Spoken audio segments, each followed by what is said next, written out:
जय श्री राम एवरीवन। क्या हाल है? उम्मीद है कि आप सब काफ़ी अच्छे होंगे।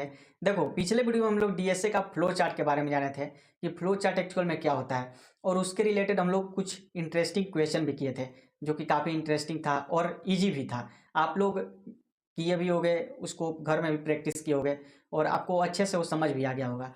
तो देखो, आज की वीडियो में हम लोग ये फ्लो चार्ट का पार्ट 2 होने वाला है, पहला नंबर, और दूसरा नंबर के उसके ही रिलेटेड हम लोग क्वेश्चन करने वाले हैं जो कि पिछले वीडियो से थोड़ा कॉम्प्लेक्स होगा और इंटरेस्टिंग होगा, आपको पता ही होगा। तो चलो हम लोग कंप्यूटर स्क्रीन पे और क्वेश्चन को देखते हैं और सोल्व करना स्टार्ट करते हैं। हाँ जी, तो स्वागत है हमारे कंप्यूटर स्क्रीन पे। और देखो, आपके सामने फर्स्ट क्वेश्चन हमारा यहाँ पे लिखा हुआ है। वो फर्स्ट क्वेश्चन क्या है उसको पहले समझते हैं। फर्स्ट क्वेश्चन हमारा बोल रहा है find the max of 3 number, यानी हमारे पास टोटल यूजर का 3 नंबर होगा, उसमें से लार्जेस्ट नंबर फाइंड करना है। मैक्स का मतलब वही होता है कि हमें तीनों नंबर में से लार्जेस्ट नंबर फाइंड करो। तो उसके रिलेटेड हम लोग कुछ एग्जाम्पल देख लेते हैं कि वो एक्चुअल में कैसे फाइंड होगा। तो एग्जाम्पल में यहाँ पे क्या हो रहा है पहले वो देखते हैं। तो सबसे पहला हमारे पास ए का नंबर है, एक मान लो उसका वैल्यू है 4, और बी है एक, उसका वैल्यू है 5, और एक सी है उसका वैल्यू है 6। ठीक है, हमारे पास 3 नंबर है, तीनों का वैल्यू, ए का वैल्यू क्या है 5 है, और सॉरी यहाँ पे बी का वैल्यू यहाँ पे 6 दे देते हैं, और सी का वैल्यू हमारे पास 7 है एग्जाम्पल के रूप में। ठीक है, तो इसमें से हमें फाइंड करना है कि कौन सा नंबर लार्जेस्ट है। उससे पहले आपको एक चीज़ बता देना चाहते हैं कि देखो, क्वेश्चन का जो रिक्वायरमेंट होगा ना उसके ही ओर जाना है, रिक्वायरमेंट के ओर जाना है। अगर क्वेश्चन का रिक्वायरमेंट हमारे पास क्या है, अभी लार्जेस्ट नंबर फाइंड करने का है, तो हमें लार्जेस्ट पे ध्यान देना है, न कि स्मॉलेस्ट पे ध्यान देना है। कभी भी हमारा अगर क्वेश्चन का रिक्वायरमेंट होगा कि लार्जेस्ट और स्मॉलेस्ट दोनों फाइंड करो, तब हम लोग क्वेश्चन का रिक्वायरमेंट के हिसाब से उसके हिसाब से जाते हैं। लेकिन अभी हमारा क्वेश्चन का रिक्वायरमेंट क्या है, मैक्स निकालना है, यानी लार्जेस्ट निकालना है, तो लार्जेस्ट पे ध्यान देते हैं। तो सबसे पहले आप समझते हैं इसका ट्रिक क्या होगा लार्जेस्ट नंबर निकालने का। तो इसका ट्रिक नॉर्मल सा लॉजिक है। सबसे पहले हम लोग कंपैरिजन किस में करेंगे, सबसे पहले दो नंबर के बीच कंपैरिजन करेंगे, ए और बी में। तो यहाँ पे लार्जेस्ट यानी ग्रेटर देन का सिंबल होगा, क्योंकि हमारा क्वेश्चन का रिक्वायरमेंट ही है लार्जेस्ट नंबर फाइंड करना, इसलिए ग्रेटर जो देन होता है उसका सिंबल यूज होगा। तो सबसे पहले कंपैरिजन होगा, क्या ए ग्रेटर है बी से, तो इसका आउटपुट क्या आएगा हमारा, इसका आउटपुट आएगा, नॉर्मल सा लॉजिक है नो। लेकिन इस आउटपुट के अंदर एक चीज हमारे पास ऐसा हुआ है, उसके रिलेटेड हम मतलब प्रोग्राम को काफी फास्ट सोल्व कर सकते हैं। अब वो क्या निकला, वो ये चीज निकला कि यहाँ पे ए और बी में हम लोग कंपैरिजन किए हैं। क्या कंपैरिजन किए, सबसे पहला कंपैरिजन किए, क्या ए बड़ा है बी से, तो ए का वैल्यू 5 है और बी का वैल्यू क्या है 6 है, तो ए तो बड़ा नहीं है बी से, हमारा आउटपुट इसका नो आएगा। तो इसमें अब क्या हमारे पास निकल के आएगा कि अब ए है ना, अब ए बचे हुए जितने भी नंबर होंगे ना, मान लो अभी सी है, आगे चल के डी भी हो सकता है, ई भी हो सकता है, आगे चल के बहुत लाखों करोड़ों नंबर होगा। तो अब एक किसी भी बचे हुए नंबर से नहीं कंपैरिजन होगा, क्योंकि अब ये जो ए है हमारा वो शुरू में ही बी से हार चुका है। तो हारने के बाद वो क्या हो गए, छट चुका है, यानी उसको हम लोग अब हमेशा के लिए साइड कर देते हैं। अब ए को हम लोग भूल जाएंगे हमेशा के लिए। अब बी और सी में कंपैरिजन होगा, अब इसमें जो आउटपुट आएगा उसमें डायरेक्ट आंसर दे देगा। अब बी और सी में कंपैरिजन करते हैं, क्या बी सी से बड़ा है, क्या बी बड़ा है सी से, तो इसका आउटपुट क्या आएगा, इसका आउटपुट भी नो आएगा। तो अब हमारा सिंपल सा लॉजिक है, सी हमारा लार्ज नंबर हो जाएगा, क्योंकि हमारा को अब कंपैरिजन सी को ए से कभी नहीं कर सकते हैं, क्योंकि ए हमारा शुरू में ही हार चुका है, तो उसको हम लोग अब हमेशा के लिए भूल गए हैं, मान लो एग्जाम्पल के थ्रू अब हमेशा के लिए इसको साइड कर रखे हैं ए को। तो डायरेक्ट आउटपुट हमारा आ जाएगा, सी हमारा सबसे लार्जेस्ट नंबर है।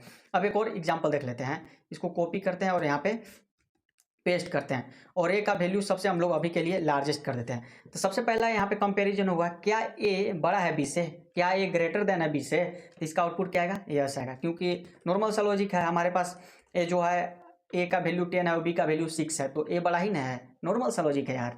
और इसमें से क्या हमारे पास एक आउटपुट निकल के आया कि हमारे पास अब बी है ना, बी बचे हुए जितना भी नंबर है उससे कंपेरिजन नहीं होगा, क्योंकि बी शुरू में ही ए से हार चुका है, तो बी को हमेशा के लिए साइड कर देते हैं, अलग कर दे रहे हैं। तो अब कंपैरिजन किससे होगा, यहाँ पे ए को कंपैरिजन करेंगे सी से, क्या, क्योंकि बी ऑलरेडी हार चुका था, तो बचा कौन था, ए और सी, बचे हुए से कंपैरिजन होता है आपस में, हार गया है उससे नहीं होता है। तब ए और सी को कंपैरिजन करते हैं, क्या ए सी से बड़ा है, तो इसका आउटपुट क्या आएगा, यस आएगा, इसका आउटपुट भी यस आएगा, तो ये हमारा फाइनल आउटपुट आ गया, ये हमारा लार्जेस्ट नंबर है। नॉर्मल सा लॉजिक है, इसी लॉजिक से, इसी बेस्ड पे मतलब हम लोग इसको जो फ्लो चार्ट है उसको देखते हैं। अब इस फ्लो चार्ट क्या बोल रहा है, फ्लो चार्ट को आप लोग हम लोग पहले समझते हैं। फ्लो चार्ट हमारे पास सबसे पहला यहाँ पे यूजर के थ्रू इनपुट दिया गया है। इनपुट क्या है, 3 नंबर है, और 3 नंबर क्या है, ए है, बी है एंड सी है, और उसमें से क्या हमें करना है, मैक्स ऑफ 3 नंबर निकालना है। यानी ये जो तीनों नंबर है ना, ए बी एंड सी, तीनों में से सबसे बड़ा नंबर कौन है उसको निकालना है हमें। तो कैसे होगा उसको देखते हैं। तो सबसे पहले हम लोग कोड को यहाँ पे स्टार्ट करते हैं। ओवल शेप में हम लोग सबसे पहले कोड को स्टार्ट करते हैं। इसके बाद हम लोग जाते हैं यहाँ पे, और इसको जो है ना हमारे पास पॉलीगॉन शेप, इसमें हमारा क्या है, यूजर इनपुट देगा। इनपुट देगा तभी ना उसके बेस पे आगे हम लोग कुछ भी काम करेंगे जी। अगर इनपुट मान लो नहीं दिया कोई, तो हम लोग क्या ही, जब इनपुट ही नहीं है, क्वेश्चन ही नहीं है हमारे पास, तो उसका क्या ही आउटपुट निकलेगा। तो सबसे पहले हम लोग इनपुट ले लेते हैं। इनपुट हमारा ए है, बी है, सी है, सिंपल सा है। तो उसके बाद हमारा क्या जाएगा, उसके बाद हमारे पास प्रोग्राम यहाँ पे जाएगा, डिसीजन लेगा। अब इस डिसीजन में क्या होगा ना, हमारे पास सबसे पहले चेक होगा हमारे पास कितने इनपुट थे, ए था, बी था, सी था। तो सबसे पहला कंपैरिजन किससे होगा, ए और बी से। शुरुआत का जो 2 है ना उससे कंपैरिजन होगा। तो उसमें से चेक होगा क्या ए ग्रेटर है बी से, क्या ए बड़ा है बी से। अगर इसका केस में आता है यस, ए बड़ा है बी से, तो फिर यस के केस में हमारे पास यहाँ पे जाएगा, और यहाँ पे क्या होगा, फिर कंपैरिजन होगा ए को सी से, क्योंकि बी यहीं पे हार चुका है, तो बी को हमेशा के लिए हम लोग साइड कर दिए, हटा दिए हैं। तो बच्चा कौन, ए और सी। तो अब यहाँ पे कंपैरिजन होगा ए और सी में, क्या ए बड़ा है सी से, क्या ए बड़ा है सी से। तो अगर इसका आउटपुट आएगा यस बड़ा है, तो हम लोग सिंपल सा आउटपुट दे देंगे कि हमारा ए बड़ा है, क्योंकि बी भी छट गया, सी भी छट गया, तो नॉर्मल आउटपुट आएगा कि हमारा लार्जेस्ट नंबर है ए। लेकिन इसका केस में अगर नो आता तो क्या होता है उसको देखते हैं। अगर नो आता तो नो केस में क्या आता, तो सबसे पहले यहाँ पे डिसीजन लेता, क्या ए बड़ा है बी से, तो इसका आउटपुट आता नो। ए नो का केस में क्या होता कि ए हमारा छोटा हो गया बी से, तो अब हम लोग किसको साइड करेंगे, ए को हटा देंगे, हमेशा के लिए ए को भूल जाएंगे। अब तो हमारा क्या बचेगा, बी। तो यहाँ पे किससे कंपैरिजन होगा, बी और सी में। अब इसमें जो कंपैरिजन हो गया, क्या बी बड़ा है सी से, अगर इसका आउटपुट आएगा यस, हाँ भैया बी हमारा सी से बड़ा है, तो क्या होगा, हम लोग को फाइनल आउटपुट दे दो भाई कि ए छट ही चुका है और सी भी छट चुका है, तो बी ही ना फाइनल जीत गया। तो उसको बी को हम लोग प्रिंट कर देंगे कि बी हमारा लार्जेस्ट नंबर है। तो हमारा इसी टाइप से इस सोल्व होगा, और कोड को यहाँ पे दोनों केस में हम लोग एग्जिस्ट कर देंगे। यहाँ पे एग्जिस्ट हो जाएगा, यहाँ पे एग्जिस्ट कर देते हैं, देखो यहाँ पे एग्जिस्ट हो गया। और ए और बी तो हमारा लार्जेस्ट नंबर निकल गया। मान लो यहाँ पे डिसीजन लेकर के यस यस केस आया, तो हमारे पास क्या हो गया, लार्जेस्ट नंबर निकला। और तो लार्जेस्ट नंबर को हम लोग पॉलीगॉन शेप में प्रिंट करवा दिए, यहाँ पे ए को करवाएं और यहाँ पे बी को, और कोड को यहाँ पे खत्म कर दिए। लेकिन ये दोनों का केस में अगर नो आता, क्या पहला केस क्या था, क्या ए बड़ा है सी से, तो इसका आउटपुट आता नो, तो हम लोग नॉर्मल सा लॉजिक है कि सी बड़ा हो जाता। और इसका भी आउटपुट में क्या बड़ा है बी सी से, तो क्या बड़ा है बी सी से, तो इसका भी आउटपुट अगर नो आता, तो सिंपल सा लॉजिक है, सी हमारा सबसे बड़ा है। तो और प्रिंट यहाँ पे हम लोग सी को करवा देते हैं और कोड को यहाँ पे एग्जिस्ट कर देते हैं। तो यही था हमारा पहला क्वेश्चन, यानी फर्स्ट क्वेश्चन। तो उम्मीद है कि आपको ये अच्छी तरह समझ आई होगी। अब चलो सेकंड क्वेश्चन यानी नेक्स्ट क्वेश्चन पे अब उसको सोल्व करने के लिए ट्राई करते हैं। अब देखो हमारा सेकंड क्वेश्चन क्या बोल रहा है, उस पर चलते हैं। सेकंड क्वेश्चन हमारा बोल रहा है find the number is prime. अब हमें फाइंड करना है कि वो नंबर प्राइम है या नहीं है, उसको फाइंड करना है। तो सबसे पहले हम लोग समझते हैं कि प्राइम नंबर एक्चुअल में क्या होता है। तो प्राइम नंबर क्या होता है, जो नंबर वन और इट सेल्फ से डिवाइड हो जाता है, उसको क्या बोलते हैं हम लोग, प्राइम नंबर बोलते हैं। जो नंबर खुद से और 1 से डिवाइड होता है और रिमाइंडर 0 आ जाता है दोनों से डिवाइड होकर के, तो वो हो गया हमारा प्राइम नंबर। तो प्राइम नंबर का एग्जांपल क्या हो सकता है, 2 हो सकता है, 3 हो सकता है, 5 हो सकता है। क्योंकि 2 किससे डिवाइड होगा, 2 1 से होगा और खुद से ही होगा, किसी और नंबर से तो नहीं हो सकता है। दुनिया में इतना नंबर है, मतलब इतना नंबर, बचे हुए नंबर कोई भी 2 को डिवाइड नहीं कर सकता है, आपको इतना पता ही है। तो ये केवल 1 और खुद से ही यानी इट सेल्फ से डिवाइड होगा, तो यह एक प्राइम नंबर है। 3 भी सेम केस है और 5 भी का भी सेम केस है। तो प्राइम नंबर तो हम लोग समझ गए। अब हम लोग समझते हैं एक नॉन प्राइम नंबर क्या होता है। तो नॉन प्राइम नंबर वो नंबर होता है जो 1 और इट सेल्फ को छोड़ करके किसी और नंबर से डिवाइड हो जाना, उसको हम लोग नॉन प्राइम बोलते हैं।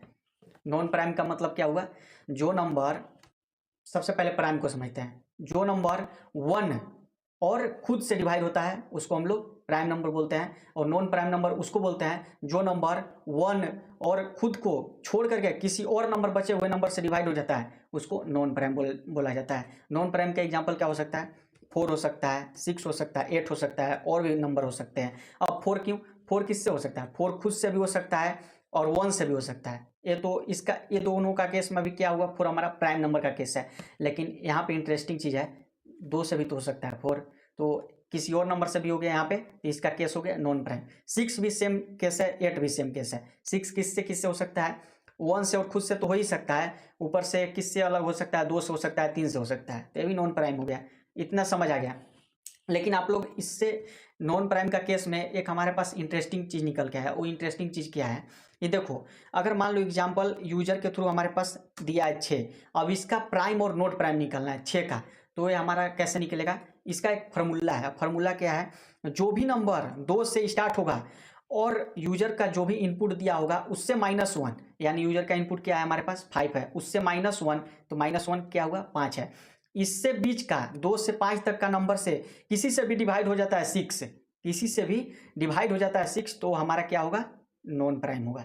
और इससे नहीं डिवाइड होता है इस नंबर से, तो हमारा क्या होगा? प्राइम नंबर का केस होगा। ये सिंपल सा है, एक टाइप से एक फार्मूला है। इसी फार्मूला के थ्रू हम लोग ये फ्लो चार्ट को सोल्व करेंगे। लेकिन ये चीज़ हम लोग समझ गए हैं कि 2 से और यूजर का इनपुट से -1 तक जाएगा, तो अगर उस नंबर के बीच से किसी से भी डिवाइड हो जाएगा तो नॉन प्राइम का केस है। तो और प्राइम का केस किससे होगा? अब प्राइम का केस उस नंबर से होगा, सिर्फ मतलब इसके छुड़ा करके कौन कौन से नंबर बच गए? एक 1 ही ना बचा, 2 से पहले क्या आता है? 1 बचा, और इनपुट से -1, तो इनपुट से -1 5, और -1 नहीं करेंगे तो क्या बचा? खुद का ही बचा, 1 और खुद का ही इट सेल्फ ही ना बचा, तो वो दोनों से डिवाइड होगा, तो प्राइम नंबर का केस है। नॉर्मल सा लॉजिक है। अब इसी केस में हम लोग यहाँ पे सोल्व करते हैं फ्लो चार्ट को। तो सबसे पहले हम लोग स्टार्ट करते हैं। सबसे पहले देख लेते हैं इनपुट है। इनपुट हमारा क्या है? यूजर का इनपुट है n, और आउटपुट हमें क्या निकालना है? आउटपुट हमें निकालना है कि प्राइम और नॉट प्राइम, ये दोनों का आउटपुट निकालना है। तो सबसे पहले हम लोग केस लेते हैं, नॉन प्राइम नंबर निकालेंगे इस फ्लो चार्ट के थ्रू। नॉन प्राइम नंबर का वैल्यू हम लोग समझते हैं। नॉन प्राइम नंबर क्या हो सकता है? हमारा 6 हो सकता है, ठीक है, आपको पता ही है। तो n का वैल्यू हम लोग फिलहाल के लिए 6 ले रहे हैं। तो सबसे पहले हम लोग स्टार्ट करते हैं। यहाँ पे सबसे पहले हम लोग स्टार्ट करते हैं, ये ओवल केस से स्टार्ट हो जाएगा। इसके बाद हमारे पास इनपुट जाएगा, इनपुट में n है, तो n का वैल्यू क्या है? अभी के लिए 6 है, 6 है। और क्या है? फिर यहाँ पे एक प्रोसेस होने का काम हो रहा है। अब इस प्रोसेस क्यों हो रहा है? ये रेक्टेंगल शेप में प्रोसेस क्यों हो रहा है? और प्रोसेस में हमारा क्या है? तो प्रोसेस में एक हमारा डिव है। ये जो लेट है ना, उसको आप लोग अभी के लिए भूल जाना, क्योंकि ये चीज़ आपको हम समझाएंगे लेट क्या है और ये सब मतलब क्या होते हैं, आगे आपको समझाएंगे। अभी के लिए हमारे पास मान लो एक डिव है। अब डिव में क्या है? हमारे पास 2 है, लेकिन यहाँ पे हमारे पास डिव में अभी 2 है, लेकिन डिव में हमारे पास अभी छुपा हुआ नंबर और भी है। छुपा हुआ नंबर क्या हो गया? डिव में अभी मान सकते हो 2 से लेकर के n-1 यानी n का वैल्यू 6 है, तो -1 5 तक, यानी 2 से 5 तक का नंबर DIV में है, ये आप समझ सकते हो। अब इसमें से पहला डिसीजन चेक होगा। नॉन प्राइम और प्राइम नंबर का निकालने से पहले हमारे पास यहाँ पे सबसे पहले एक डिसीजन लेगा। क्या DIV का वैल्यू क्या है? DIV का वैल्यू हमारे पास है अभी के लिए 2। शुरुआत में क्या होगा? 2 होगा। अगर इससे मान लो डिवाइड नहीं होता है अगर कोई केस से, तब ना आगे जाकर यहाँ पे +1 होकर 3 होगा। इस केस आपको समझाएंगे, लेकिन पहले आप समझो। यहाँ पे शुरुआत में हम लोग 2 से ही स्टार्ट करेंगे, शुरू से ही 1 बाई 1 लेकर के चलते हैं। तो शुरुआत में 2 है, अब 2 DIV का वैल्यू 2 है। क्या 2 छोटा है n से? n का वैल्यू 6 है, तो इसका आउटपुट आएगा यस। छोटा ही ना है 6 से 2, तो क्या होगा? यस के केस में यहाँ पे जाएगा, और यहाँ पे केस में जाने के बाद यहाँ पे क्या करेगा? ये जो DIV है ना, n को डिवाइड करने का प्रयास करेगा। तो n का वैल्यू क्या है? 6 है, और DIV का वैल्यू क्या है? हमारे पास 2 है। तो क्या ये डिवाइड करके रिमाइंडर 0 ला सकता है? 2 6 को पूरी तरह से डिवाइड कर सकता है? तो इसका आउटपुट आएगा यस। तो इसका सिंपल सा आउटपुट जब यस आ गया, तो ये हमारे पास क्या आउटपुट इसका आएगा? ये पॉलीगॉन शेप में चला जाएगा। क्या आउटपुट आएगा? कि ये प्राइम नंबर नहीं है, 6 हमारा प्राइम नंबर नहीं है, क्योंकि ये इसका केस यहीं पे फुलफिल हो चुका है, इसी डिसीजन के अंदर डिवाइड हो चुका है। तो हमारे पास ये 6 कभी प्राइम नंबर हो ही नहीं सकता है। ये क्या हो सकता है हमारे पास? नोट प्राइम नंबर हो सकता है, यानी नॉन प्राइम नंबर हो सकता है। अब ये तो नॉन प्राइम नंबर का एग्जांपल देख लिए। अब हम लोग एक प्राइम नंबर के एग्जांपल देखते हैं। तो प्राइम नंबर के लिए हम लोग एक n का वैल्यू अभी के लिए ले लेते हैं 5, क्योंकि 5 एक प्राइम नंबर है, आपको पता ही है। तो सबसे पहले हम लोग स्टार्ट करते हैं। स्टार्ट करने के बाद हमारे पास क्या है, इनपुट लेंगे यूजर से n, तो n का वैल्यू क्या है 5 है। और लेट div का वैल्यू क्या पे जाएगा, अभी div का वैल्यू क्या है, div का वैल्यू हमारे पास अभी है, div का वैल्यू यहाँ पे है, div का वैल्यू क्या है 2 से कहाँ पे जाएगा n-1, यानी n-1 का मतलब n का वैल्यू क्या है 5 है, यानी -1 जाएगा तो 4 तक जाएगा, यानी 2 3 4, 2 3 4 तीन लेंथ का वैल्यू इसमें है, DIV में है 2 3 और 4। तो शुरुआत में हमारे पास क्या होगा, div का वैल्यू 2 होगा, क्योंकि पहले 2 लेंगे, फिर 3 लेंगे, फिर 4 लेंगे। इस केस को आपको हम समझाएंगे, अभी इसका केस आने वाला है। तो सबसे पहला केस क्या है, 2 है। अब उस केस को यहाँ पे चेक होगा, यहाँ पे चेक होगा क्या, DIV 2, DIV का वैल्यू क्या है 2 है, क्या 2 छोटा है n से, n का वैल्यू क्या है 5 है, तो इसका आंसर क्या आएगा, यस छोटा है। छोटा होने के बाद कहाँ पे जाएगा, यहाँ पे इस ब्लॉक में जाएगा, इस डायमंड शेप में जाएगा, और इसमें हमारा जो DIV है ना n को डिवाइड करने का प्रयास करेगा। तो n का वैल्यू क्या है 5 है और DIV का वैल्यू क्या है 2 है, तो क्या ये डिवाइड करके 0 ला सकता है, तो इसका आउटपुट आएगा नहीं, क्योंकि इसका फुलफिल कभी भी 5 को डिवाइड कर ही नहीं सकता है। इसका आउटपुट सिंपल सा लॉजिक है कि 1 आएगा, इसका रिमाइंडर 1 आएगा, तो ये डिवाइड नहीं कर पाएगा। तो इस केस में तो जाएगा नहीं, कभी भी note a prime number yes के केस में नहीं जाएगा। 21 केस में जाएगा, नो के केस में जाएगा। तो अभी नो के केस में जाने के बाद ये क्या करेगा ना, वो जो DIV है ना, DIV का वैल्यू क्या हो जाएगा, +1 हो जाएगा, यानी एक इंक्रीज हो जाएगा। तो यहाँ पे 2 से हम लोग 4 तक किए थे, तो 2 का वैल्यू अब हटा करके यहाँ पे DIV के वैल्यू क्या हो गया 3 हो गया, क्योंकि यहाँ पे 2 आया था ना, DIV के वैल्यू 2 में +1 करेंगे तो क्या होगा 3 हो जाएगा। और 3 किसको दे देंगे हम लोग, DIV को ही दे देंगे। तो 3 हो गया यहाँ पे, आप लोग ये समझ गए। लेकिन div का वैल्यू 3 हो गया, आपको यहाँ पे अच्छी तरह समझ आ गया। लेकिन फिर से वो यहाँ पे जाएगा, फिर से यहाँ पे डिसीजन लेगा, फिर से चेकिंग करेगा, क्या DIV छोटा है n से, तो DIV का वैल्यू क्या है 3 है, क्या 3 5 से छोटा है, क्या 3 छोटा है 5 से, तो इसका आउटपुट आएगा यस 3 छोटा है 5 से। तो यस आने के बाद फिर से यहाँ डिवाइड करेगा, तो यहाँ पे क्या हो जाएगा, यहाँ पे 5 है और यहाँ पे 2 के जगह यहाँ पे 3 हो जाएगा, आपको पता ही है। तो इसका भी आउटपुट क्या आएगा, फुलफिल नहीं कर पाएगा, कभी भी 3 5 को नहीं डिवाइड कर पाएगा, तो इसका आउटपुट यस नहीं होगा, इसका आउटपुट क्या होगा, नो होगा। तो फिर यहाँ पे div होगा, फिर div क्या करेगा, फिर यहाँ से 4 को मतलब DIV जो आ रहा था हमारे पास क्या था 3 था, फिर 3 पे +1 करेगा, यानी उसको 4 कर देगा, DIV का वैल्यू 4 कर देगा। 4 करने के बाद फिर से यहाँ जाएगा, और यहाँ जाने के बाद फिर एक बार चेक करेगा, क्या चेक करेगा कि DIV छोटा है n से, तो DIV का वैल्यू क्या बन चुका है 4 बन चुका है। तो क्या 4 छोटा है 5 से, क्या 4 छोटा है 5 से, तो इसका आउटपुट क्या आएगा, यस छोटा ही ना है 4 5 से, यस छोटा है 4। तो फिर से यहाँ पे हो जाएगा, तो वहाँ पे फिर यहाँ पे क्या करेगा, वो 4 है ना 5 को डिवाइड करने का प्रयास कर पाएगा, लेकिन फिर यहाँ पे 4 5 को नहीं डिवाइड कर पाएगा। देखो 4 नहीं 5 को डिवाइड कर पाएगा, और आउटपुट क्या आएगा, आउटपुट तो 0 कभी आ ही नहीं सकता है, फुलफिल नहीं होगा। तो यस के केस में नहीं जाएगा, ये नो के केस में जाएगा, आपको पता ही है। अब नो के केस में जाने के बाद फिर div है ना +1 खुद को करेगा, इंक्रीज करेगा ये। तो div का वैल्यू यहाँ पे क्या था 4 था, तो यहाँ पे +1 किया तो क्या हुआ 5 हो गया। तो 5 होने के बाद फिर से यहाँ पे जाएगा, और यहाँ पे जाके फिर चेक करेगा अभी कितना है, div का वैल्यू यहाँ पे हो गया था 5 हो गया था, और n का वैल्यू क्या था 5 था।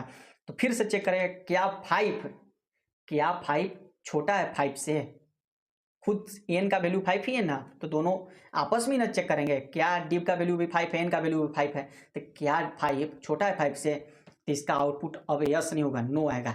तो यहाँ पे नो आने के बाद क्या होगा, इसमें प्रिंट हो जाएगा कि प्राइम नंबर है, जो भी हमारा n का वैल्यू था ना वो हमारा प्राइम नंबर का केस है।